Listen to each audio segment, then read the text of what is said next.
जय जय रामकृष्ण हरी. सुप्रभात. 365 दिवसांच्या प्रवचन मालिकेतील आजचा दिवस 129. शुद्ध वातावरण आणि पवित्र आचरण. आपल्या घरामधील वातावरण शुद्ध, शांत आणि पवित्र असावे. आपल्याकडे येणाऱ्या माणसाला परत जाऊच नाही असे वाटावे. अगदी भगवंताच्या इच्छेने प्रपंच चालला आहे असे समजून त्या प्रपंचात विद्या, वैभव, घरदार इत्यादी सर्व काही यश संपादन करा. अगदी एखाद्या राजयोग्याप्रमाणे प्रपंचात ऐश आरामात राहून गाद्यगिर्द्यांवर लोळा.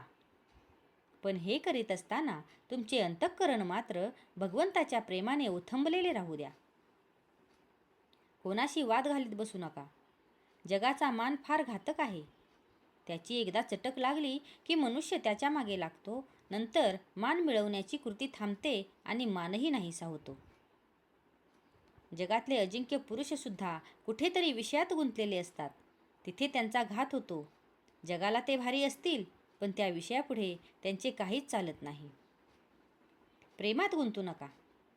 तसे द्वेष मत्सरातही गुंतू नका. दोन्ही सारखेच घातक आहेत.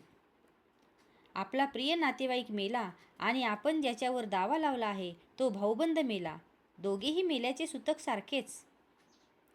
त्याचप्रमाणे मनुष्य प्रेमामध्ये गुंतला काय किंवा द्वेषामध्ये गुंतला काय, नुकसान सारखेच. भगवंताचा विसर हा कोणत्या कारणाने झाला तरी बरा नाही. मग प्रपंचामध्ये सुखसोयी असल्याने तो हो किंवा प्रपंचामध्ये दुःख झाल्यामुळे हो. ढोंग, बुवाबाजी इत्यादींच्या भानगडीमध्ये तुम्ही पडू नका. अगदी काहीही न केले तरी चालेल, पण ढोंग मुळीच करू नका. आणि सर्वांनी माझ्यावर कृपा करा. अगदी अनुभवाने मी सांगतो की बुवा होण्याच्या फंदात तुम्ही पडू नका. आपले कर्तव्य भगवंताच्या स्मरणामध्ये करून त्याचे अनुसंधान टिकू द्या. हे अनुसंधान अखंड टिकू द्या. आमची अशी वृत्ती बनण्यासाठी संतांच्या संगतीची आपल्याला गरज आहे. आपण सर्वजण संत संगतीमध्ये आहोत असे म्हणतो, मग आमची वृत्ती ही देखील सुधारायलाच हवी ना.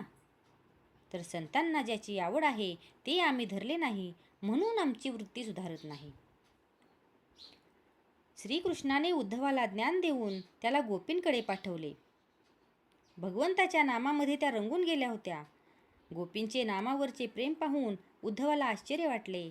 नामामध्ये त्यांना भगवंत दिसत असे ते पाहून उद्धवाने देवाला सांगितले, देवा, तू मला ज्ञान दिलेस खरे, पण तुझ्या भक्तीचे प्रेम त्याहून श्रेष्ठ आहे, ते तू मला दे. खरोखर त्या नामाचे महात्म्य देवाच्या वर्णनापेक्षाही कठीण आहे. तुम्ही सर्वजण इथे आला आहात. इथून रामाजवळून काही मागून न्यायचेच असेल तर ते त्या नामाचे प्रेम तुम्ही सर्वांनी रामाला मागा. सर्वांनी नामस्मरण करा आणि आनंदामध्ये राहा. राम कृपा करील हा भरवसा बाळगा. आपल्या जीवनात सहजता हवी. सहजतेमध्ये समाधान आहे. आजचा हा भाग तुम्हाला कसा वाटला कमेंट करून नक्की सांगा. कमेंटमध्ये लिहा. जय जय रामकृष्ण हरी.